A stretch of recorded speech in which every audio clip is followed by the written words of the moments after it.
ፖሊሲ ሲያልቅ እነዚሁ ላይ እንቆያለን ወይ? እርሻ፣ ኢንዱስትሪ፣ ዲጂታል ኢኮኖሚ ሰው ልጅ እስካለ ድረስ የሚቀጥለው መዳረሻቸውስ ምንድነው? የአውሮፓ ላይ የእግር ኳስ ተመልካች የበዛው እኮ በቀላሉ ብዙ አምርቶ ጊዜ ስላለ። ግብርናውን ብናይ የቡና ኤክስፖርት፣ ሌሎችም ኤንአርሲ እና ባሌ ተመራማሪ ነበር። ወርቅ ለምሳሌ በጣም በከፍተኛ ሁኔታ ነው የዓለም ገበያ ላይ እየተሸጠ ያለው። ዳይመንድ ኢዝ ዘ ኪንግ ኦፍ ጂምስቶን፣ እንደ ኢትዮጵያን ኦፓል ኢዝ ዘ ኩዊን ኦፍ ጂምስቶን ነው የሚባለው። ኢኮኖሚ ውስጥ ድጎማ ምን ድርሻ ነው ያለው? አንዱ አስተዋጽኦ ነው ለዋጋ ግሽበት። በነገራችን የኢትዮጵያ የባህር በር የማግኘት ጥያቄ ኢኮኖሚው እንዴት ያየዋል? ሀብትን እና ወርብረን ባህር ላይ መጣል እንደማለት ነው። አሁን ያለውን የኢትዮጵያን የኢኮኖሚ እድገት ከህዝቡ ኑሮ ጋር እንዴት ነው ልናገናኝ ልናጣጥም የምንችለው? ፍትሃዊ ተጠቃሚነት መኖሩን መንግስት ምንጊዜም መከታተል መቻል አለበት።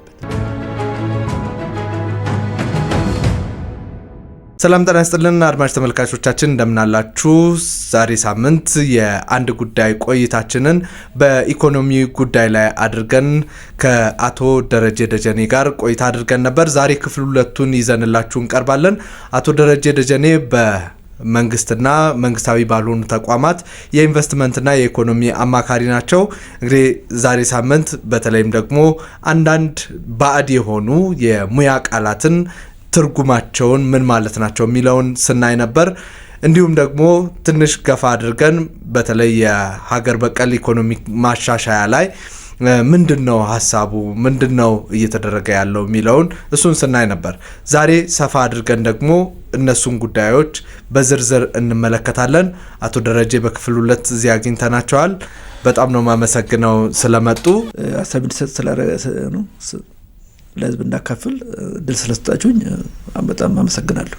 እንግዲህ የኢኮኖሚክ ማሻሻያው 5 ፒላሮችን ይዞ ወይም 5 አዕማዶችን ይዞ አሁን ራን እያደረገ ነው ወይም እየተተገበረ ይገኛል እና የትግበራው ሂደት በተለይ በሙሉ መስራት ፋንክሽን ማድረግ ትግበራው ከገባ 3-4 ዓመት ያለፈው ነው። የኢኮኖሚክ ማሻሻያው ምናልባት እርሶ እንዳሉኝ የዛሬ 7 ዓመት ጀምሮ ቅድመ ሁኔታዎቹ ላይ የተሰራ የትኛው ቀድሞ ይተግበር የትኛው ቀጥሎ ይምጣ የሚለው የተሰራበት ቆይቶ ሊሆን ይችላል። ግን በደንብ ደግሞ ትግበራውን እየሰማን የመጣ ነው ወይም ደግሞ በደንብ ለጆሮአችን የለመድ ነው ባለፉት 2 ዓመታት በተለይ በጣም በሰፊው እየተሰራባቸው ነው። ለምሳሌ የቱሪዝም ዘርፉን ብናይ የቱሪዝም መዳረሻዎችን ማሳደግ ላይ፣ የማዕድን ዘርፉን ብናይ የማዕድን አይነቶችንም ጭምር በማሳደግ ትኩረት ተሰጥቶ እየተሰራበት ነው። ወርቅ ለምሳሌ አይተን በማናውቀው ሁኔታ ዘንድሮ በጣም በከፍተኛ ሁኔታ ነው የዓለም ገበያ ላይ እየተሸጠ ያለው። ግብርናውን ብናይ የቡና ኤክስፖርት፣ ሌሎችም የጥቅል ምርቱ ላይ ያሉ አስተዋጽኦቹ ከፍተኛ ናቸው እና እነዚሁ ላይ እንቆያለን ወይ? ይሄ ፖሊሲ ሲያልቅ እነዚሁ ላይ እንቆያለን? መዳረሻቸውስ ምንድን ነው? መጀመሪያም ለምሳሌ አድል የሚባለው እርሻ ምር ኢንዱስትሪ ልማት ነውና እርሻው ትንሽ መራና ወደ ኢንዱስትሪ እንቀባለን አሉት። ያም አልሆነም እንተናውለን። ይሄ 5ቱ ፈርጅ ኢትዮጵያ እንግዲህ ለቀጣይ 50 ወይም 100 ዓመታት ያላት ሀብትና የሀብት ምንጯ ነው። ስለዚህ የዓለም አቀፍ ሁኔታና ሂደት ይወስኗል። ለምሳሌ ግብርናን በጣም ካላዘመንከው በቂ የሰብል ምርት የምግብ የሚውለው ምርት ማቅረብ አትችልም። ለሀገሩ ደግሞ በምግብ ራስን ያልቻለ ሀገር ምንጊዜም በጣም በቀላሉ እንግዲህ ብቻ ሳይሆን በጣም በቀላሉ የምዘወር ሀገር ነው የሚሆነው። ምክንያቱም ህይወት ስለሆነ ችግር ቢደርስብህ ችግር እንትን ስለሆነ በቀላሉ ሌላው ጫና ስለፈጥርብህ። ስለዚህ የአንድ ምግብ ስለሚያመርት ግብርና ምንጊዜም ወደ ኋላ የምትለው ነገር አይደለም። ዛሬ አውሮፓና አሜሪካ ሰብሲዳይዝ ጭምር አድርጎ ነው ገበሬው እንዲያመርት ሰብሲዳይዝ ይደረጋል። ሰብሲዳይዝ ማለት ወደ ማለዳ ድጎማ ከዋጋ ከምርታቸው ከሚያወጣው በላይ የተለያየ ድጎማ በማድረግ ምርቱ እንዲቀጥል ይደረጋል። ምክንያቱም በሰብል ምርት ራስን ማስቻል አሁን አሜሪካ ወደ አደጋ ችግር ብኖርበትና ማብራት ብታቆም 7 ዓመት የሚያኖራት እርሻ ምርት ክምችት አለ።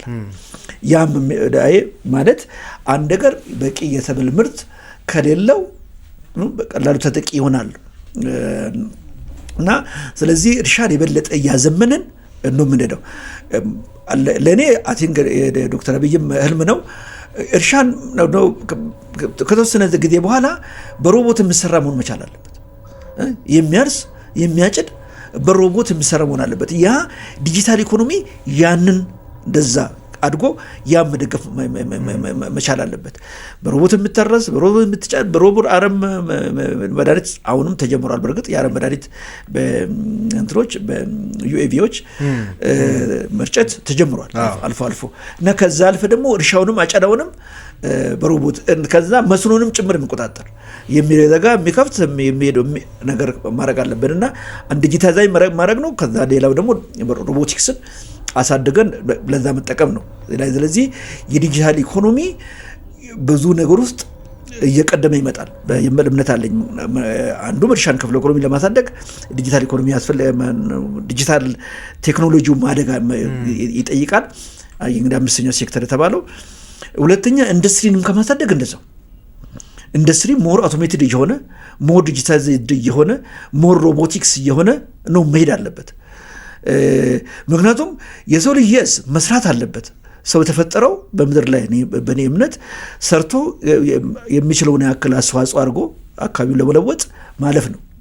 ለዚህ ነው የተለየ ሆነ ፈጠር ነው። ግን ሰው አርፎ ይቀመጥ አይደለም። ግን ለሰው የሚፈጠር ስራ እድል አይጠፋም አለ ነው። ያንን ኦፕሬት ማድረግም ሰው ጭንቅላት ይፈልጋል፣ እውቀት ይፈልጋል። ዝም ብሎ አይደለም። ያንን ለማምረት እውቀት ይፈልጋል፣ ጭንቅላት ይፈልጋል። ዝም ብሎ አይመረትም። ዝም ብሎ ሮቦት አይመረትም። ሮቦት ተመረተልኝ ስላልክ አይመረትም።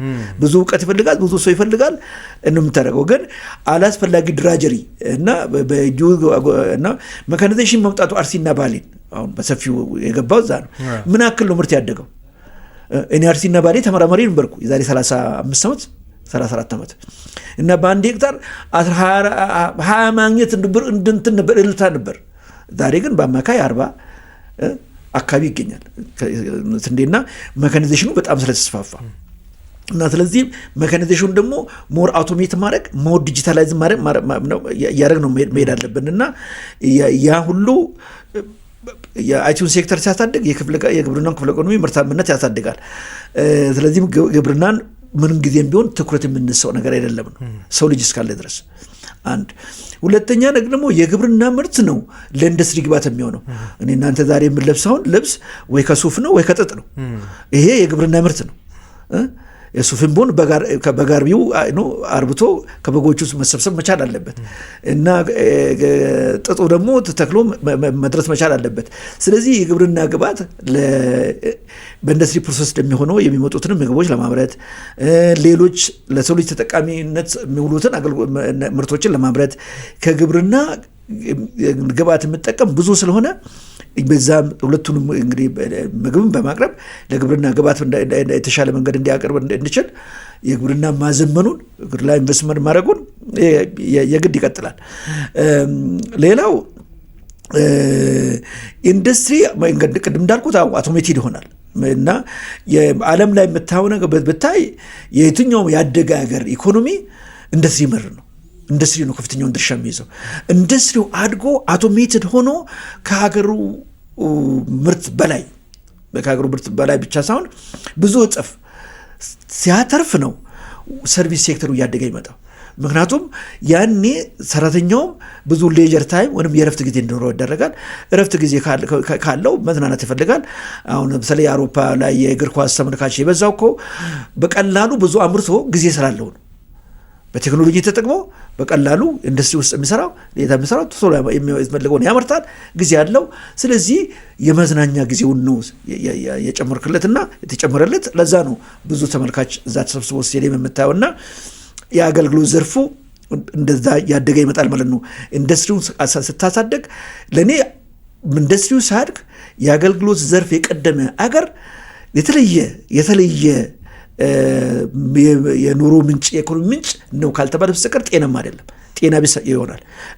በእኔ አስተያየት የአገልግሎት ክፍለ ኢኮኖሚ በጣም ማደጉ ኢንዱስትሪው ሳድግ እርሻውም ብዙ ሳድግ መሆኑ አንዱ አስተዋጽኦ ነው ለዋጋ ግሽበት በነገራችን ላይ። ምክንያቱም አገልግሎት ምርት የሚቀድመው የእርሻና ኢንዱስትሪ ምርት ነው ለሰው ልጅ ከእንትን አገልግሎት ሳይሆን ያስፈልጋል ለሰው ልጅ ግን የሚቀድመው ያ ነው። ስለዚህ በኢንዱስትሪ ስመራ ኢንዱስትሪው ሲያድግ ሌጀር ታይም ሲበዛ አገልግሎት ክፍለ ኢኮኖሚ እያደገ ይመጣና አንዳንዴ 50-60% ድረስ ሸጣው ምርት ሲኖር ያንን የሸጥነውን ወይ የሰራነው ለመሸጥም የመሸጥ ስራ አገልግሎት ነው። ምርቱን መሸጥ ስራ አገልግሎት ነው። ማስትራንስፖርት ማድረግ መሸጥ ሆቴል አገልግሎት መስጠት ነው። ሙዚቃ ምናምን whatever አገልግሎት የሚመረተው ሳይበዛ እኛው ቢበዛ ዋጋ የለውም። ዋጋ ዝም ብሎ ትንሽ ነገርን አንዱ ከዚህ ወስዶ እዛ ጋር ይሸጣል ዋጋ ጨምሮ ይሸጣል እሱ ደግሞ ወደ ዳጋ ወስዶ ዋጋ ጨምሮ ይሸጣል። ያ ዋጋ የኢኮኖሚ እድገት ሳይሆን ዝም ብሎ የዋጋ እድገት ብቻ ነው የሚያስከትለው። anyway ኢንዱስትሪ ማደግ ስለዚህ ተረጋጋ ኢኮኖሚ እንዲኖር ከፈለክ ኢንዱስትሪ ማደግ መቻል አለበት። ቱሪዝም ደጋፊ ነው። አሁን እነዚህን ነገሮች ለማንቀሳቀስ የውጭ ምንዛሪ ያስፈልገናል። እነዚህ ኢትዮጵያ ደግሞ ብዙም ዓለም ያሉት የቅርብ ጊዜውን ቲቦርና ጅማ እንደሚደስ የነላ ቀርቦ ሲናገር ነበር። ኢትዮጵያ አምባሳደር ነበር የአሜሪካ የአፍሪካ ጉዳይ ምክትል ተጠሪ ነበርና ሌሎችም አገሮች መጥቶ የኢትዮጵያ የቱሪዝም አቅም በጣም ይገርማቸዋል። እኔ ማቃቸው እንግዲህ ተላየ የኤንጂኦም ዩናይትድ ኔሽንም ስርቻለሁና አይቶ በጣም ነው የሚገርሙትና ስለዚህ ያንን ምቅ ሀብቷን ይሄውላችሁ ማንም ደግሞ ቱሪስት መጣ የተወሰነ ካልሆነ በስተቀር ለአድቬንቸር ይመጣ ዘና ለማለት አሮጊት ሽማግሌ ነው መጣው ለአሮጊት ሽማግሌ በቀላሉ መሄድ የሚችል መመለስ የሚችል ማድረግ የሚችል ሴፍ የሆነ ምቹ የሆነ ቦታ ይፈልጋል። እኔ አሁን ጠቅላይ ሚኒስትር አብይ እንደዚህ ማዕከሎችን በማስፋታቸው አንድ ትልቅ ስራ ነው። ምክንያቱም እንደዚሁ እኔ የቱሪዝም አቅም ምቅ ሀብታለኝ ነው ይውልኝ ብትል ሰው አይመጣም። ምቹ ሁኔታ ይፈልጋል። አሁን የላሊበላ ኤሪያ ላይ የሆቴል ሰርቪስ በመንግስትም በምንም ባድግ በዛው ብቻ ያንን ላሊበላ ብቻ ተመለስ ብትል ሰው ተመልሶም አይመጣም። በቃ ምክንያቱም ጭንቀት እንጂ ምን አተረፍኩ ነው ድካም እንጂ ምን ተለየ ነገር አተረፍኩ ነው አይቶ ካደነቀ በኋላ ሄዶ አረፍ የሚልበት ሲኖር የበለጠ ደስተኛው ነው ወደ ቦታው ይመለሳል። ኤርፖርቱ የተሰራው ለዛ ነው። ላሊበላ ብዙ ሰው ስላላት ላሊበላ ከተማ እኮ 50,000 ሰው አትሞላም ይኖዛል ፕላን ስለሰራውላት እና ግን ቱሪስቱ ብዙ የሀገር ውስጥም የውጭ ሀገርም ብዙ ቱሪስት ስለሚሄድ ነው። ስለዚህ ቱሪዝሙ የኢንጂን ኦፍ ግሮዝ ነው ማለት ኢኮኖሚን ለማሳደግ ለማንቀሳቀስ ያግዛል። ከዛ በኋላ መንግስት እሱን ትኩረት ለግለሰብ ነው መተው አለበት። አንድ እንቅስቃሴ ካለ ኢንጂኑ ነው በደንብ መንቀሳቀስ ከቻለ ኢኮኖሚ ኢንጂኑ ለግልም የፈለገ ሰው የፈለገ ቦታ እየከፈተ እየሰራ እያለማ እንትን ማለት አለበት። አሁን ግን ደፍሮ የሚያለማ የለም አይሰራም ነው ወንጭን ግለሰብ አይሰራም ሶፍመርን ግለሰብ አይሰራም ወንም ምክንያቱም አሁን ገቢ የለውምና አሁን ወዳው ኢንቨስት አድርገህ ጨርሰህ በ3 ዓመት በ4ኛ ዓመት ማለባት ጀምርም ቱሪዝምን ጊዜ ይፈልጋል። አሁን ደግሞ ካልሰራ ቱሪስቶች ሲበዙ ነው ብትል ደግሞ እንዱም ሸሽዋል እንጂ አይመጡም። ስለዚህ መንግስት ሳንክ ኢንቨስትመንት ለኔ ሳንክ ኢንቨስትመንት ነው ማለት እንደው ቶሎ ውጤት የማያመጣ ኢንቨስትመንት ነው። ግን በረጅም ጊዜ ትልቅ የኢኮኖሚ ኢንጂን ይሆናል እና እሱን አሁን በሂደት ሙሉ አብዛኛውን ስራ ለቦታ እየተዘጋጀ መሰረተ ልማት እየተዘረጋ ኦሬዲ ለምሳሌውን ባር ነው ጣና በዛኛው ሳይድ ጎርጎራ ላይ ኃይሌ እየሰራ ነው። በቃ እንደዚህ ሌሎች ጋም እንደዚሁ ኢንቨስተሮች የቱሪስት መዳረሻዎች እንዲሰሩት እንዲያለሙት የግድ ሆቴል ብቻ አይደለም። ቱሪስት መዳረሻውን ቦታውን አልምቶ አዘጋጅቶ ትሬክ የሚያደርግበት ወክ የሚያደርግበት ወይ በፈረስ በበቅሎ የሚነዳበት በግመል የሚሄድበት የሚዞርበት whatever ይህንን ግለሰቦች እንዲያደርጉ ማድረግ ነውና ስለዚህ ለኔ ከጥቂት ዓመታት በኋላ ያ መንግስት ትኩረት መሆኑን ትቶ ግን ለግለሰብ መስጠት ነው። ግን ቀጣይነት የሆነ የገቢ ምንጭ ኢትዮጵያ ደግሞ ያላት ፖቴንሻል ስለሆነ እሱ በዛ መቀጠል አለበት። ሌላው ማዕድን እሱም አሁን ለኢንጂን ኦፍ ግሮዝ መጠቀም አለብን። የዘላለም ገቢ ምንጭ አይደለም። ምክንያቱም ማዕድን ታዳሽ ሀብት አይደለም፣ አላቂ ሀብት ነው። ወርቅም ቆፍረን ሊጨርስ ይችላል። ኢትዮጵያ ያላት ማዕድን ወርቅ ብቻ አይደለም፣ ብዙ አይነት ውድ ማዕድናት አለ። ታንታለም ያለበት ስር አሁን ሊቲየም በቂ ክምችት ተገኝቷል። ከአፍሪካ ሁለተኛ ሀገር ናት አሁን የተባለው ዋን ኦፍ ዘ ላርጀስት ኢን ዘ ወርልድ ሆናለች ኢትዮጵያ በሊቲየም ክምችት። ይሄ ሊቲየም እና ሌሎችንም እንደዛው የማዕድናት የከበሩ ድንጋዮች አሏት። ኦፓል አለ፣ ኤመራልድ አለ፣ ተርሙሊን ምናምን ብዙ አይነት ጂኦሎጂስቶች አንዴ ቆጥሮ የነገሩኝ እና እኛም ሆነ ማይኒንግ ፈቃድ ወስደን ሞክረን ነበር ከጓደኞቼ ጋር እና ብዙ አይነት ማዕድን አለ እና ኦፓል ከሰሜን ሸዋ ጀምሮ ሰሜን ወሎ ደላንታ ኮን ድረስ በጣም ልዩ አይነት ኦፓል አለ እና አውስትራሊያ ነው የኦፓል የገበያ ማዕከል እና ቤልጅየም ዳይመንድ ኢዝ ዘ ኪንግ ኦፍ ጂምስቶን እንደ ኢትዮጵያን ኦፓል ኢዝ ዘ ኩዊን ኦፍ ጂምስቶን ነው የሚባለው። ያናክል እውቅና አግኝቷል። ስለዚህ እውቅና ካገኘ ደግሞ እዚህ ተደብቆ ዝም ብሎ በጆንያ እየሞሉ ወስዶ ብንመሸጡ ሳይሆን በትክክል እዚሁ በደንብ አብሮ አሳማሪዎቹ ከህንድም ይምጡ ከየትም ይምጡ ከሀገር ውስጥም በቀሉ እዚሁ በቃ ወስደ እንካቸው ይሄ ለቀለበት ላይ የሚገጠም ነው፣ ይሄ አንገት ላይ የሚጠለቅ ነው በሚል መልክ የምታቀርብ ከሆነ በጣም ጠቀሜታ አለው። የማዕድን ስንል ነዳጅም ማዕድን ነው፣ የማዕድን ሀብት ነው። የተፈጥሮ ጋዝም የማዕድን ሀብት ነው። እሱን በቀጥነት እሱን ኢንጂን ኦፍ ግሮዝ ነው የምናደርገው። ግን ይህን ኢንጂን ኦፍ ግሮዝ የተወሰነ ጊዜ ላይ ስለሚያልቅ ለዚህም ነው ለምሳሌ የኒውክሌር ማብላያ ማዕከል ለኢነርጂ ጠቅላይ ሚኒስትሩ ከራሻ ጋር የተነጋገሩ ወደ ስራ ምክንያት የነዳጅ ጅን እንደ ሶርስ ኦፍ ኤነርጂ መጠቀም ትችላለህ፣ ግን ዘላለማዊ አይደለም። ኒውክሌር ግን ቴክኖሎጂውን ተጠቅመ መጠበቅ ካልሆነ በስተቀር ዘላለማዊ ይሆናል። ሃይድሮ ፓወር ዘላለማዊ ነው ያው በደለል ካልተሞላ በስተቀር እና ስለዚህ ይሄንን አንዱን እየመገበ አንዱን እየደገፈ የሚዘልቅ ይሆናል። በዘላቅነት ግን እርሻ፣ ኢንዱስትሪ፣ ዲጂታል ኢኮኖሚ የሚቀጥል የሰው ልጅ እስካለ ድረስ የሚቀጥል ነውና ትኩረት እየተደረገ መስራት አለበት።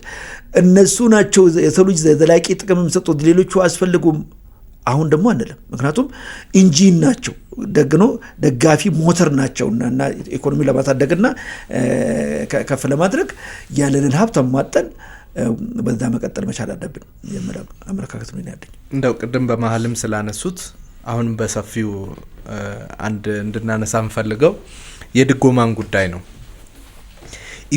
ኢኮኖሚ ውስጥ ድጎማ ምን ድርሻ ነው ያለው?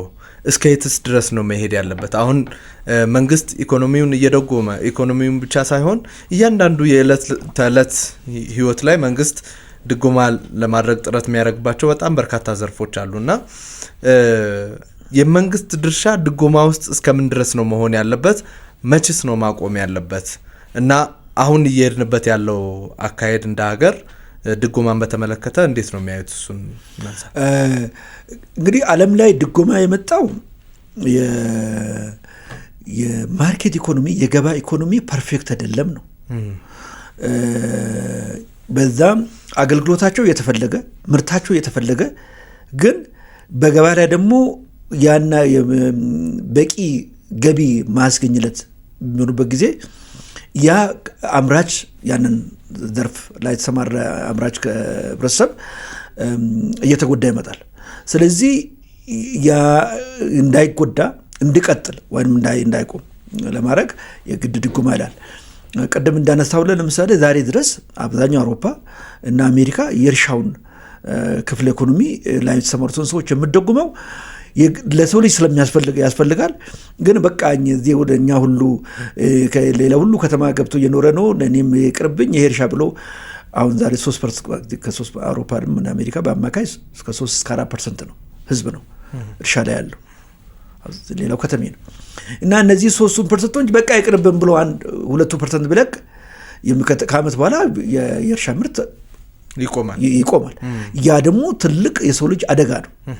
ስለዚህ የሰው ልጅ ቀጣይነት ህይወት ቀጣይነትን ያለ ምግብ ስለማይቻል የግድ በመደጎም እነዛ ሰዎች ስራቸውን እንዲቀጥሉ የግድ ይላል። አንድ እሱ ነው። ስለዚህ እነዚህን እንግዲህ በጥናት እየለየን የምንሄደው ነገር ይሆናል። የትኛውን መቀጠል ያለበት ነው። አንዱ ምሳሌ እርሻ እንዳነሳውልን። ሌላው አዳዲስ ጅማሮች መጀመሪያ ጅማሮ ስለሆኑ ገበያ ላይ ያገኙ ይችላሉ። ለምሳሌ ዲጂታል ኢኮኖሚ አሁን ለምሳሌ ሮቦት የሚያርስ ሮቦት አምርቶ የሚያቀርብን ገበሬው ቶሎ ላይገዛው ይችላል። ዝም ብለህ በአንድ ቀን ነው ተነስተህ እንዲሁ ገጣጥመን ካየው ሊያርስልሃል ብለህ የምትሰጠው ነገር አይደለም። ብዙ ጥናት ብዙ ምርምር ይፈልጋል። ያንን ማቴሪያል ላይ የምታመጣበት የምታመነጭበት ማመንጫው ብዙ ነው፣ ሂደት ነው። ባሉቼ ነው በነገራችን ላይ ረዥም ነው። ብዙ ልፋት አካቶ ነው አንድ ሮቦት የሚወጣው። ስለዚህ ሮቦት ነው፣ ስራው እርሻ ነው።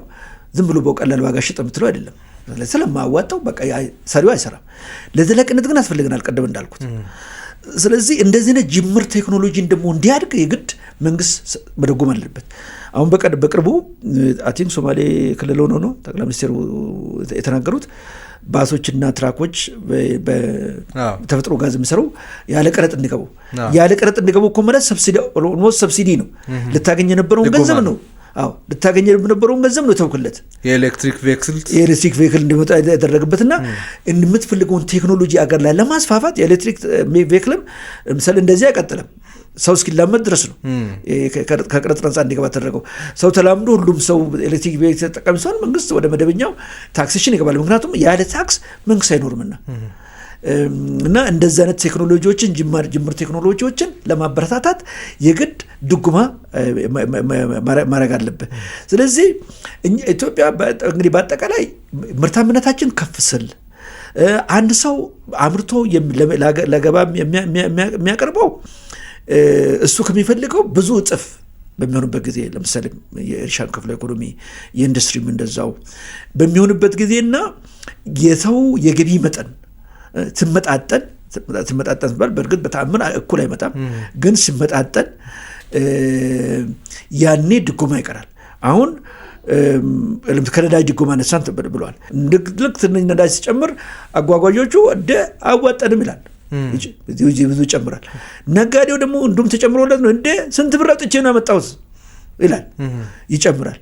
እንደገና ደግሞ ገበሬው ላይ ሽንትኑ ይጨምራል፣ የሚፈልገው ግብዓት እኔ አምና አንድ ፍየል ሽጬ 2 ኩንታል ገዛው፣ ዘንድሮ አንድ ፍየል 2 ኩንታል አስገዛኝ ብሎ የአምናን ዋጋ እጥፍ የጠየቀበት እኔ ፐርሰናል ያጋጠመኝ ሁኔታ ነው። ምክንያቱም ባለው መረጃ እሱም ይጨምራል። ስለዚህ እንደዚህ ነገር እንዳይፈጠር ጭምር ነው መንግስት ገባን ለማረጋጋት የግድ ድጎማ ያደርጋል። ስለዚህ ምንድን ነው ድጎማ በሂደት የሚቀጥለው? አንድ የዋጋ ግሽበት ሊያመጡ የሚችሉትን ነገሮች ያንን ለማስቆም መቀጠል አለበት። ለአገር እና ለህዝብ ተፈላጊ የሆነ ግን ገባ ላይ ዋጋ ብዙ ማመጣ ምርትን የሚያመርቱን አካላት የግድ መደጎም አለበት። አዲስ ቴክኖሎጂ በተለይ አገር ውስጥ የሚመረት እኔ ኤሌክትሪክ ቬክልን ለዛ ነው ለምሳሌ ፉሊ ዲስአሴምብል ሲዲኬ ነው ማለት የሆኑትን የሚያመጣ በጣም ኦልሞስት ዝቅተኛ ነው። እዚህ የሚገጣጠሙት ኤሌክትሪክ ቬክል ከኦልሞስት ከቅረጽ 0 ነው ወይ 5% አካባቢ ነው ኤግዛክት ታክሳቸው። ያ የሆነ ማለት አገር ውስጥ ቴክኖሎጂን አዳፕት እንዲያደርግ ማለማመጃ ዘዴም ነው። ስለዚህ ከዛ ሞይተም ሁሉ ከዚህ የሚገጣጠመው ይመጣል። እዚህ መኪና ገጣጣሚ አቅሙ እያደገ ሲመጣ ነገ አሁን የቢሾፍቱ የኤሌክትሮሜካኒካል ማዕከል በፊት ሜቴክ የሚባለው አይ ቲንክ ዛሬ 2-3 ዓመት ጊዜ ውስጥ ራስ ወጥ የሆነ ኤሌክትሪክ ቬክል አመርታለሁ ያለ ነው። በቃ እንዲህ ነገር ነው። በመገጣጠም ሲገጣጠም ቦዲ ሲሰራ ስለቆየ ነው አሁን ለምን ወጥ አልሰራም ማለት የሚለው ጭንቅላት የመጣው እንጂ ባይጀምር ኖሮ አይመጣም። ስለዚህ እንደዚህ አይነት ቴክኖሎጂን በአገር ውስጥ አምርቶ አዳብሮ አምርቶ ለህዝብ የሚያቀርበውን ተቋም ወይም የስራ ዘርፍ ድጎማ መቀጠል አለበት። ከዛ ውጭ ያሉት ግን የግድ ድጎማ መቆም አለበት። ስለዚህ ቀጥታውንም ይሄ ነው ለዛ ነው ለዚህ ነው የምትለው ነገር አይደለም ነው። እነዚህን ሁኔታዎች ክራይቴሪያዎች መመዘኛዎችን ተመርኩዞ ነው መንግስት ድጎማ መስጠትም ያለበት ድጎማ መንሳትም ያለበት።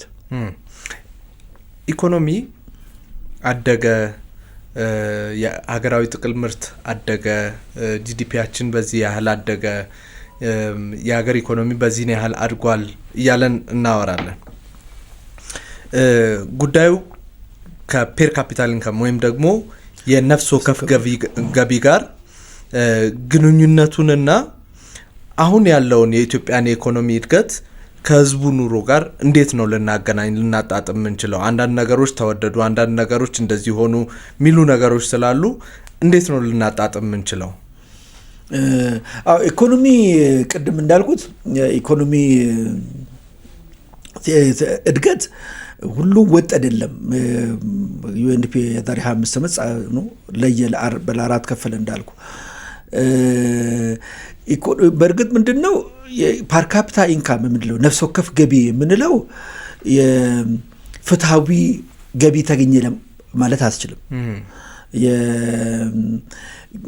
በኢኮኖሚክስ ሌላ አለ የኤግን ከርቭ የምለውን የምሰራበት ማለት ነው።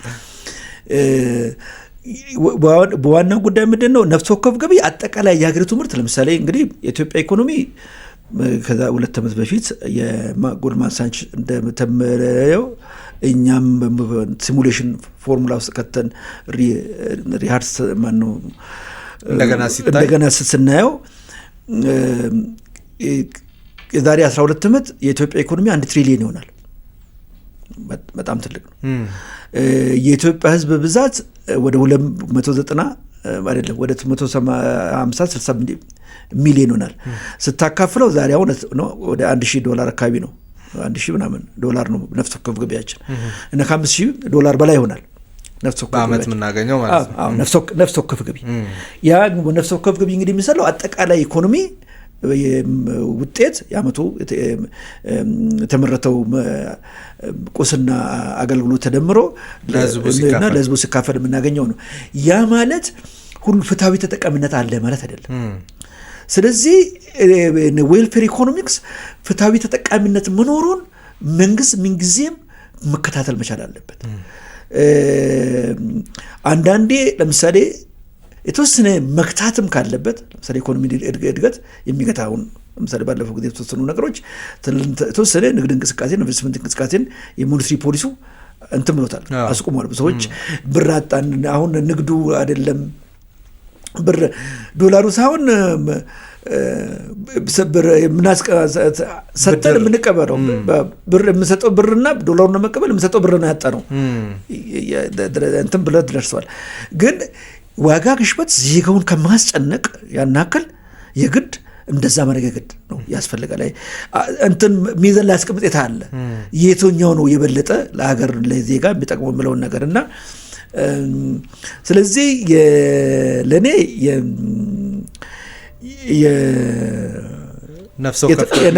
የነፍስ ወከፍ ገቢ ማሳደጉ ላይ ሳይሆን ትኩረት ማድረግ አለብን። በእርግጥ ኢኮኖሚ ሲያድግ ነፍስ ወከፍ ገቢ በራሱ ተመዝኖ ይመጣል። ፍትሃዊ ተጠቃሚነትን እንዴት እናሰፍራለን ብሎ ነው። ለዚህ እንግዲህ አሁን ለምሳሌ ዓለም ባንክ ዲዛይን አደረገው የሃውስሆልድ ኢንካም ኮንሰምፕሽን ሰርቬይ ይባላል በኢትዮጵያ ውስጥ በየ5 ዓመቱ የሚካሄድ። ሌላኛው ደግሞ ሃውስሆልድ ዌልፌር ኤንድ ላይቭሊሁድ ሰርቬይ ይባላል። ስለዚህ የእያንዳንዱ ቤተሰብ ነው የሚጠናው። እያንዳንዱ ቤተሰብ ሁሉም ሳይሆን ናሙና ወሰድና አብዛኛውን ኢትዮጵያን የሚወክል ወካይ የሆነ ብዙ ሺህ ናሙና ተወስዶ ይጠናል እና በዛ መሰረት ይሰራል። በነገራችን ላይ ለምሳሌ የከተማ ሴፍቲ ኔት እንድመጣ እኔ ዩኤንዲፒ ያለ ነው ከአይኤምኤፍ እና ከወርልድ ባንክ ጋር ብዙ ክርክር ነበረን። አንዱ ተከራካሪ እኔ ነበርኩ። ምክንያቱም የመንግስታውን ገቢ ለማሳደግ አግሬሲቭሊ ይሰራል። ግብር ነው መሰበክ ገቢ እንግዲህ ለማድረግ በተለያየ መንገድ መቀበል ነው። ያ ለሌላው ነጋዴ ምንም ማለት አይደለም። ለተጠቃሚው ግን ለነጋዴ ምንም ማለት አይደለም። ምክንያቱም ያስተላልፋል፣ ሲጨምር ጨምሮ ነው የሚሸጠው፣ ይተላለፋል እና የመጨረሻ ተጠቃሚ ነው የሚጎዳው። ስለዚህ ይሄድና ደግሞ የመደራደር አቅም የሌላቸው አይደለም ይሄ አይገባኝም ማለት የማይችሉ ሰዎች አይደለም ይሄ ያንስኛል በቃ ይሄ ካልሆነ በቃ ነገ ጠዋት እወጣለሁ አሉ። በተለይ መንግስት ሰራተኛ ማለት አይችልም። ይሄው አምና ዘንድሮ ተጨምሯል፣ ዘንድሮ ደሞዜ እጥፍ ካልሆነ አምና ዋጋ እጥፍ ነውና ማለት አይችልም። መንግስት ብዙ ነገር ብሎ በእርግጥ በሰልፍ በመነባበን ጠይቃል። ኤሊቲየትም ዓለም ግን ዌጅ ኢሚዲየት አይደለም ነው ይባለው እና ላግድ ሪስፖንስ ነው ማለት ወደ ኋላ ቀርቶ ነው ዌጅ ሪስፖንድ የሚያደርግ። ዌጅ ማለት ለሰው ልጅ ለጉልበቱ የሚከፍለው ዋጋ ደሞዝም በለው የቀነበልን በለው እሱን ዌጅ እንለዋለን እና ኢሚዲየት ሪስፖንስ አያሳይም። ስለዚህ ለእኔ እንደዚህ ነገሮችን ላይ ትኩረት በማድረግ የሰውን ፍትሃዊ ተጠቃሚነት በሚያስችል መስራት አለበት ነው። ሴፍቲ ኔትን ኢንትሮዲዩስ እንዲሆን ፑሽ ያደረግ ነው። አብዛኛው ድሃ ግብር መንግስት አግሬሲቭሊ ከሰበሰበ በኋላ የሚገዛውን ያጣል። በቃ ስለዚህ ምንም በተለይ ሽማግሌ፣ አሮጊት፣ አቅሙ ደካማ፣ አካል ጉዳተኛ ገቢውን በቃ እዚህ 6 አስርቼ እዛ 7 ሰዓት ለስራ ማለት የማይችል ማለት ነው። ያ አሁን እንግዲህ ከአንድ አጀንዳ ውጭ ነው፣ ግን ቀላል አይምሰልህ። የከተሞችን ውስጥ ያለውን ድሃ ምን ያክል ህይወት እያታደገ አሁን ደግሞ ኢቫሉዌሽኑ እየሰራ ነው። በዛ ላይ ያማከርኩ ነው መንግስት የ40 ከተሞችን የሴፍቲ ኔት ሂደትና ውጤት በየአመቱ ግምገማ እየሰራው ነውና ምን ያክል ህይወታቸውን እንደታደገ ስትቀርብ ነው የምታውቀው፣ ስታናገራቸው ነው የምታውቀው። ይሄ የፍትሃዊ ተጠቃሚነት አካል ነው። ሴፍቲ ኔት መንግስቱን ዘንድሮ በጣም ብዙ ቢሊዮን ብር ነው ባጀት የያዘው። ብዙ ወደ 100 ምናምን ቢሊዮን ለሴፍቲ ኔት ነው የያዘው። ምክንያቱም በተለያየ ምክንያት እንደዚህ የሚጎዳው ህብረተሰብ ድጋፍ ካላረግ ሌላው ትንሽ ሰርቶ ነው ስነ ስርዓት አቅም ካለው፣ አቅም ከሌለው ደግሞ ቀጥታ ድጋፍ ያገኛል። ስለዚህ ለኔ ፐር ካፒታ ኢንካም ኢኮኖሚ እድገት እንዳይመጣ ሆኖ ፍትሃዊ ተጠቃሚነትን በጣም በትኩረት ሰጥቶ ክትትል ማድረግ ይፈልጋል። ያ ፍትሃዊ ተጠቃሚነት ሲዛነፍ ፖሊሲውን ማሻሻል ነው። ቀደም እንዳልኩት ምን ባረግ ደግሞ ፍትሃዊ ተጠቃሚነቱን የተሻለ የማረገው ሴፍቲ ኔት ቢጨምር ነው። እሱ ብቻውን አያስገድም። ሴፍቲ ኔት መጨመር አይደለም። አሁን በሴፍቲ ኔት ውስጥ የተካተተ ተጨማሪ ለምሳሌ ሳይሆን የዩዝ ኢምፕሎይመንት ፕሮግራም ይባላል። የወጣት ስራ ዕድል ፈጠራ፣ ስራ ዕድል ማግኘት ዘዴ ፈጠራ ሰው ስራ ዕድል ማግኘት ዘዴ ተጨምሮበት እዛ ብዙ ወጣቶች ማለት እንግዲህ ዕድል ስራ ዕድል ያጡ ግን አቅም ያላቸው ወጣት የሆኑ ቲቪቲም ገብቶ ስራ ሌላ መግባት ያልቻሉትን እውቀት እንዲያገኙ በማድረግ በማሰልጠን ከዛ በአፕረንቲስሺፕ ፕሮግራም ማለት የስራ ልምምድ ስራ ላይ ልምምድ የሚሰጡት እንደ ተቋሞች ፈርሙ በደንብ እንትን አይደለም። ዝም ብለው በቃ ያን ስራ ትታውን በደንብ ለማምዱ ልምምዳቸውን ውጤታቸው ይሄን ነው ተብሎ ታይቶ ነው እንትን የሚባለውና የሚከፈላቸው ናቸው ተቋሞቹ። የግል ሆነ የመንግስት ተቋም እየተከፈላቸው ነው የሚያለማምዱት እንደ መሰልጠኛ ማለት ነው። ፕራክቲካል ትሬኒንግ ሴንተር አይነት ሆኖ ነው እንድንሰራ ያደረገውና እነዚህ ነገሮችን በማስፋት ዜጎች ፍትሃዊ ተጠቃሚ እንደሆኑ ነው። እኩል ተጠቃሚ መሆን አይቻልም። ለኔ ፍትሃዊ ተጠቃሚነት ነው የምኖረውና እያንዳንዱ ሰው በአገሩ የሚገባው የሚችለውን ያክል ሰርቶ የሚገባውን ያክል እያገኘ እንዲኖር ማስቻል ተሻለ ያስገኛል። ያ ወዴት ያደርጋል? መጨረሻ ላይ ያ ፐር ካፒታ ኢንካም የሚለውን ነፍስ ወከፍ ገቢን እውነት ያደርጋል። ነፍስ ወከፍ ገቢ 5000 ነው ከተባለ ዝቅተኛው የኢትዮጵያ ውስጥ የሚኖር ሰው ኪስ ውስጥ የሚኖረው 5000 እንኳን ባይሞላ ወደ 5000 ተቃረበ $3000 $2000 ከግማሽ ያላነሰ መሆን መቻል አለበት። ያ ነው መለኪያው እና ክትትል መደረግ ያለበትና በዛ መልክ ነው የኢኮኖሚውን እየገራን ተጠቃሚነትን እያረጋገጥን የምንሄደው። ሌላው አሁን በሰፊው አንድ ጥያቄ ኢትዮጵያ ውስጥ ከ30 ዓመት በኋላ በሰፊው እየተነሳ ያለ ጥያቄ አለ። የባህር በር የማግኘት ጉዳይ እንግዲህ ሸቀጣችንን ወይም ደግሞ የኢንዱስትሪ ምርቶቻችንን ቅድም ዋና ነገር ነው ያልን ነበር። የኢንዱስትሪ ምርቶቻችንን ያመረትነውን ከሀገር ውስጥ የተረፈውን ወደ ውጭ የምናወጣበት የግብርና ምርታችንን ያመረትነውን ወደ ውጭ የምናወጣበት ትሬድ ባላንሱን ፖዚቲቭ የምናደርግበት ወይም ደግሞ የንግድ ሚዛኑን ከፍ እያደረግን የምንሄድበት መንገድ አንዱ የባህር በር ባለቤት መሆን ነው። አሁን ለዲሜሬጅ ኮስት ወይም ደግሞ በባህር በኩል ለምናስገባቸው ምርቶች የምናወጣው ከፍተኛ የሆነ ወጪ ከፍተኛ የሆነ ጉዳት እያደረሰ ትሬድ ኢምባላንሱም አንዱ የሚመጣው ወይም የንግድ ሚዛን መዛባቱ የሚመጣው አንዱ በሱ ስለሆነ እንደው ከኢኮኖሚ አንጻር የኢትዮጵያ የባህር በር የማግኘት ጥያቄ ኢኮኖሚው እንዴት ያየዋል? ጥሩ ጥያቄ ነው። ይሄ ወቅታዊ ጥያቄም ነው፣ በጣም አስፈላጊ ጥያቄም ነው። የባህር በር ለሀገራት ምን ይጠቅማል የሚለውን አንክታድ የሚባለው ዩናይትድ ኔሽን ኮሚቴ ፎር ትሬድ ዴቨሎፕመንት ተቋም ጥናት አካሂዷል እና የባህር በር ያላቸው አገሮች ባህር በር ከሌላቸው የበለጠ ኢኮኖሚክ ኤፊሽንሲ የምንለው ነገር አለ። ኤፊሽንሲ ማለት በአጭር ጊዜ ስራ መከወን መቻል እና 78% ብልጫ ኢኮኖሚክ ኤፊሽንሲ ያላቸው ሀገሮች አንድ በል የ78% ኢንኤፊሽንሲ ብልጫ ገመት ምን እንደሆነ። ሁለተኛ ነገር ምንድነው ኢኮኖሚ የኢትዮጵያ ኢኮኖሚ ቀደም እንዳነሳሁት እያደገ ነው ብለናል። ከ10-12 ዓመት በኋላ ኢትዮጵያ ኢኮኖሚ 1 ትሪሊዮን ይሆናል። አገር ዓለም በሙሉ በዋናነት የምኖረው ቀደም እንዳነሳ ነው በማምረት ብቻ አይደለም ሽጦ በመግዛት ነው። ለዚህ ነው በቃ ዓለም የንግድ መድረክ ናት የሚባለው። ያደጉ ሀገሮች 70-80% ኢምፖርት ኤክስፖርት ሲደመር የጂዲፒያቸውንም የኢኮኖሚያቸው 70-80% ድረስ ይደርሳል። መካከለኛ ገቢ ያላቸው ሀገሮች ከ50-60% የንግድ ነው ኢኮኖሚያቸው ማለት የምትልከውና የምታስገባው ተደምሮ ኢኮኖሚ ወይም ከጂዲፒ ታካፍለው ትሬድ ቱ ጂዲፒ ሬሽዮ ምን ማለት ነው እና እስከ 50-60% ይደርሳል። በጣም ዝቅተኛ ሀገሮችም እስከ 30% ይደርሳል። ኢትዮጵያ መሆን አንዳንዴ 20 ቤት አንዳንዴ 30 ቤት 40 ቤት የምገባንበት ጊዜ አለ እና እንበልና እንግዲህ ይሄ ማለት ኢትዮጵያን ማከለኛ ገቢ ብለናል። ማከለኛ ገቢ ልንደርስ ጫፍ ደርሰናል። አሁን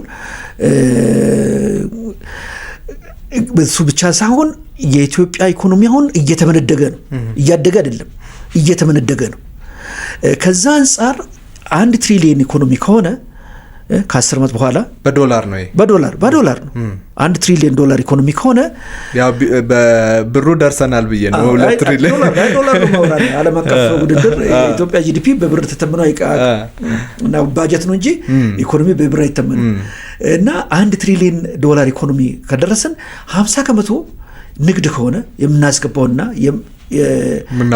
የምናምልከው ድምር ከሆነ $500 ሚሊዮን ነው ማለት ነው ፖርት ላይ የሚደርሰው። $500 ሚሊዮን ፖርት ላይ ከሌለ እንዴት አድርገህ ነው የምትልከው?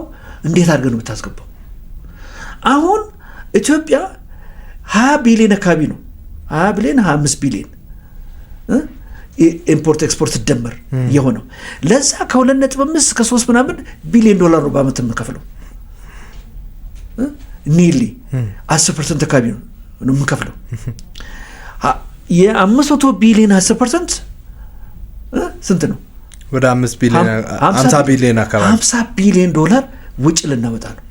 50 ቢሊዮን ማለት የህዳሴን ግድብ 10 ዓመት ማለት ነው።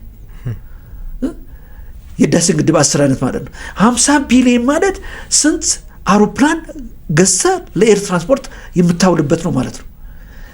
ይህ ግዙፍ ነው። እንደ ሀገር በጣም በቀን በፀሐይ ብርሃን ሀብትን እና ወርብረም ባህር ላይ መጣል እንደማለት ነው። ያን ያክል ማለት አንድ። ሌላው የፖርት ኢኮኖሚ ለማስገባትና ለማስወጣት የምታወጣው ብቻ አይደለም። 2 ነገር አሉ። አንደኛው የሎጂስቲክ ጉዳይ አለ። ሎጂስቲካሊ በፈለከው ሰዓት በፈለከው መጠን የምታስቀድመውን አስቀድመ የምታቆየውን አቆይተ ማስኬድ የምትችለው የራስ ከሆነ ነው። አዘርዋይዝ እስክትረከብ ድረስ ሎጂስቲክስ ስራ ሂደቱን አንተ መቆጣጠር አትችልም፣ የሰው ነውና። ይሄ በል። ሌላው የህልውና ጉዳይ አለ። የምትፈልገውን አስቸኳይ ነው። ዛሬ ለምሳሌ በሆነ አጋጣሚ ትልቅ መድኃኒት ፋብሪካ ዳሜጅ ቢሆን ወይ ነዳጅ ማመንጫውን አሁን ሜለን ብርቅ ከውጭ ነው የምናስወጣው ነገር ቢሆን ቶሎ እንድትገባ የምትፈልገው ምርትን በአውቶማቲካሊ አታመጣም። የመከላከያ መሳሪያም ይሁን ምንም ይሁን ያን አላረክም ማለት የህልውና ተጽዕኖ መጣ ማለት ነው። አሁን የዩሪያ መዳበሪያ የፋብሪካ ሊጀመር ነው፣ ጊዜ ይወስዳል። ከውጭ ነው የምናስወጣው።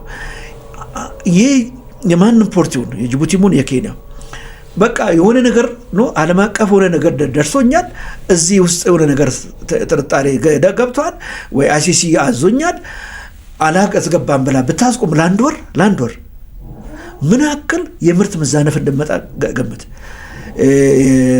መዳበሪያ ለማስገባት መዳበሪያ ሰኔ ካለፈ ለእህል ሊሆን አይችልም አይደለም። እንደምንም ችሎ ይዋሊደርና ነገ ይደርስላታል የምትለው ነገር አይደለም።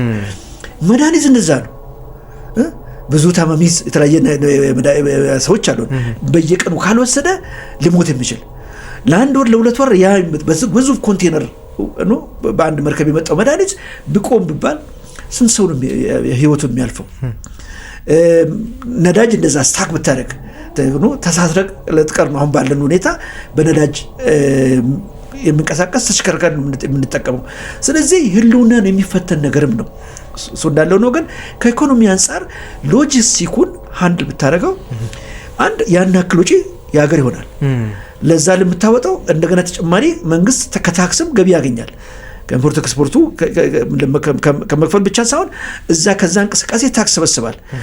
እዛ እንቅስቃሴ ተጨማሪ የኤክስተርናል ኢኮኖሚክ አክቲቪቲ የምንለው ለምሳሌ ሆቴሎች፣ ካፌዎች፣ የተለያየ አገልግሎት ሰጪዎች አብሮ ይሆናሉ።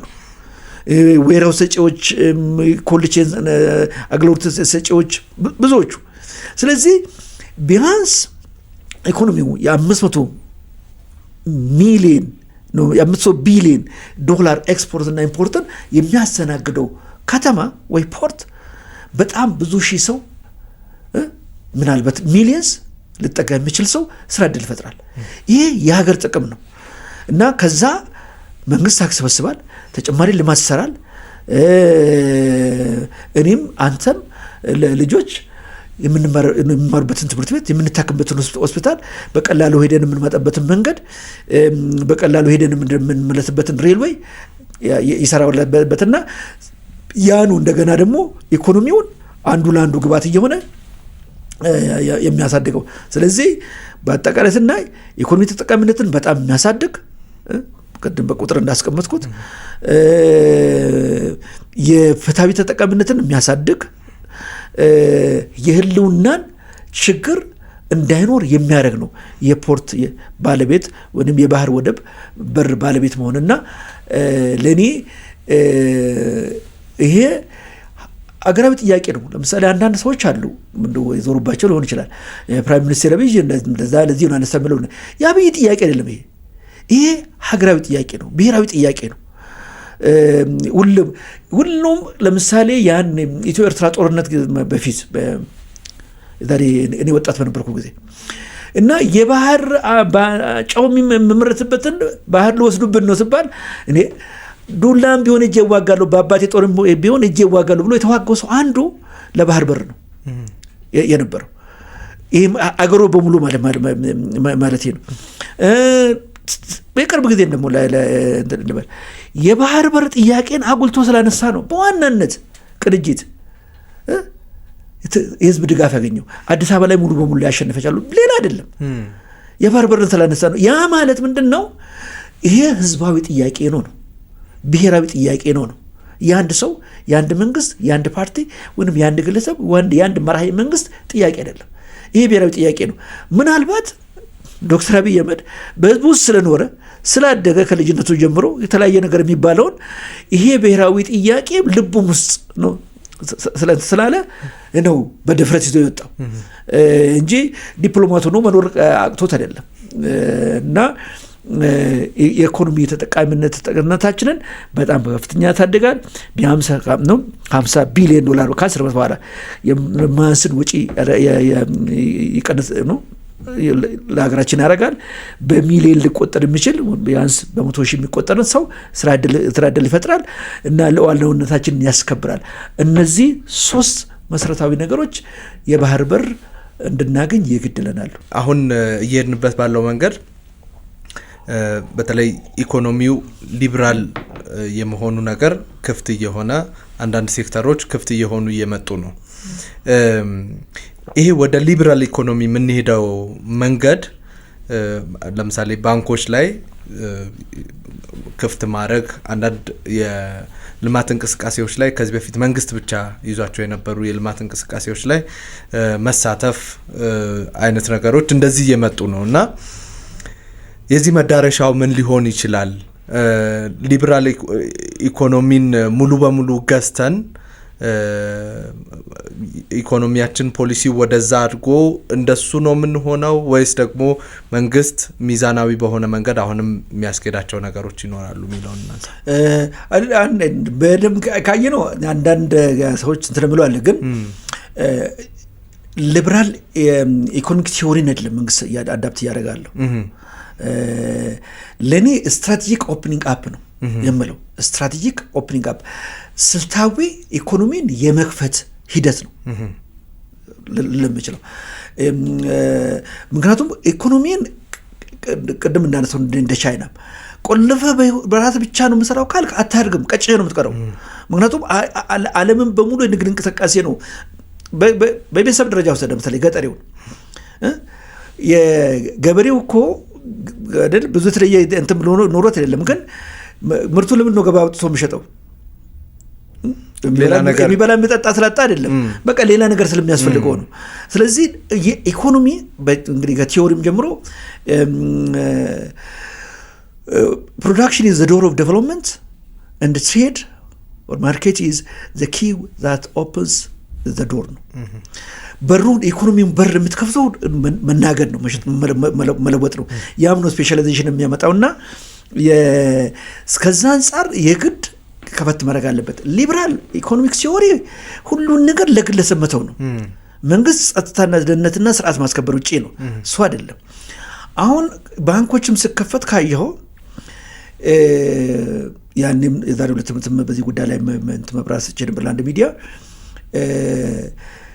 መንግስት ከፍቷል፣ ግን በቃ ክፍት ነው ኑና እንደፈለጋችሁ ማንም ሰው ገብቶ ይስራ አይደለም። እንደ ፖለቲካ ፓርቲ ኢትዮጵያ ፖለቲካ ፓርቲ የትኛው ፖለቲካ ፓርቲ ናግባና አገር ስራ እንደተባለ አይደለም። የውጭ ፓርቲ ያ ኢትዮጵያ ፖለቲክ ስለሆነ እንደዛ ማድረጉ አልከፋም። እርግጥ ትንሽ ዋጋ ቢያስከፍለንም ይሄኛው አሁን ካየው ለባንክ ተከፈተው በር ጆይንት ቬንቸር ሆኖ እንዲመጡ ነው።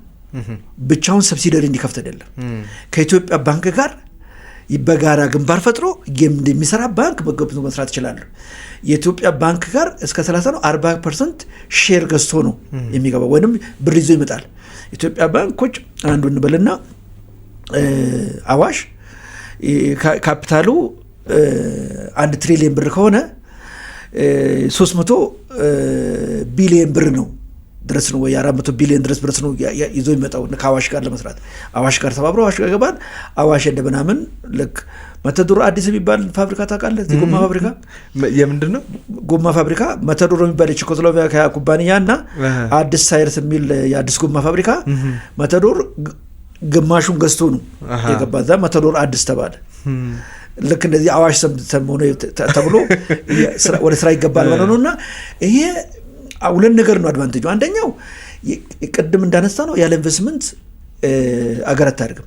ለኢንቨስትመንት ካፒታል ይዞ ይመጣሉ ማለት ነው። ሞቢላይዝም ያደርጋሉ፣ ሎካሊ ራሳቸውን ይዞ ይመጣሉ። ተጨማሪ ካፒታል ነው የሚሆነው።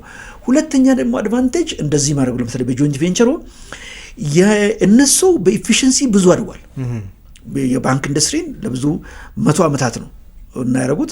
የኛ እንደገና ከስሙ እንደገና ነው 30 ዓመት ነው ገና እንግዲህ የግል ባንክ ኢንዱስትሪ የተጀመረው እና ከነዚህ ጋር በመጣመሩበት ጊዜ አሰራር ስርዓታቸውን ቴክኖሎጂያቸውን የተሻለ ያደርጋሉ።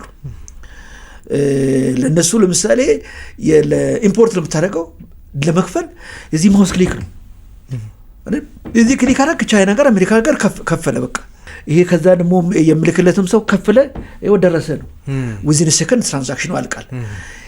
አሰራሩንም ጭምር የማኔጅመንቱን ጭምር የተለያየ ቴክኖሎጂም ጭምር ለምሳሌ ፋይናንሻል ቴክኖሎጂስ ብለን ሞባይል ባንኪንግ ምናምኑ የተለያየ ባንኪንግ አሁን ቴሌብር ብርም ሞባይል ፓርት ኦፍ ፋይናንሻል ቴክኖሎጂ ነው። ነገራችን የቴሌ ቴክኖሎጂ አለ፣ ፊንቴክ ነው እና እነዚህን ጭምሮች የተለያዩትን ነገሮች እነሱ ኢንቨንት የሚደረጉንም ቶሎ የማየት የመቀበል እዚህም ቶሎ የማስለመድ ይችላሉና በነገራችን ላይ ሞባይል ባንክ ብሔራዊ ባንክ ንግድ ባንክ እንዲጀምር ለማስፈቀድ ዩኤንዲፒ እየሰራው ነው ተጀመረው የዛሬ 10 ምናምን ዓመት ለ5 ዓመት ነው የተመላለስ ነው ህዝባችን ገና ነው ወይራስ ግን ኬንያ ጉሊት ነጋዴ ትንሽ ሙዝ ገሳት ሴንደቱ ሞባይል በምትልበት ጊዜ ማለት ነው ያለ ኤክስፖዠር ስለሌለ ማለት ነው ቆየው ከዛ ሲቲ ባንክ ነው የለንደን ሲቲ ባንክ መጥቶ ንግድ ባንክ ውስጥ ቢልትን ሆኖ ለአንድ ዓመት ነው ምናምን አብሮ ሰርቶ ነው ሞባይል ባንክ ስራ ተጀመረው አትፈርድባቸውም የተሻለ ነገርን ገና ችግር አለው ብለ ፈርታት አጥቶ ስለዚህ እነዚህ ተቋማት የተለያየ የተሻለ አዳዲስ ቴክኖሎጂ አዳዲስ አሰራርን ይዞ ስለሚመጡ የተሻለ ይሆናል አሁን ለኤነርጂም ተከፍቷል እና አቅማቸውን ይዞ ይገባሉ አሁን ለኮንስትራክሽን በቀደም ተፈራረማል የእንተም 3D ኮንክሪት ፕሪንቲንግ ለመጀመሪያ አንድ የኦስትሪያ ካምፓኒ እንዲህ ቴክኖሎጂ ነው የምታገኘው ዕውቀት ለመግበየት እንዲህ መተ ሰው ማሰልጠን ብቻ ሳይሆን የራሳቸው ይዘው ገብቶ እንደዚህ ስታደርግ የሀገርን እንቅስቃሴ ያሳድጋል ካፒታል ያሳድጋል ለኢንቨስትመንት የተሻለ እድል ይሰጣል ኢንቨስትመንት ነው ስራ እድል የሚፈጥረው ስራ እድል ይፈጠራል ኢኮኖሚን የተሻለ እንቅስቃሴ ውስጥ እንድትገባና የተሻለ ሁላችንም የተሻለ ኑሮ እንድኖር ያደርጋል ለዛ ግን ሊበራላይዜሽን ሳይሆን ስትራቴጂክ ኦፕኒንግ አፕ ስልታዊ ኢኮኖሚን መክፈት መንገድ ስለተከተለ መንግስት ለኔ ተመችቶኛል ስለዚህ ጉዳዩ የሊበራል ፖሊሲ የማውጣት ሳይሆን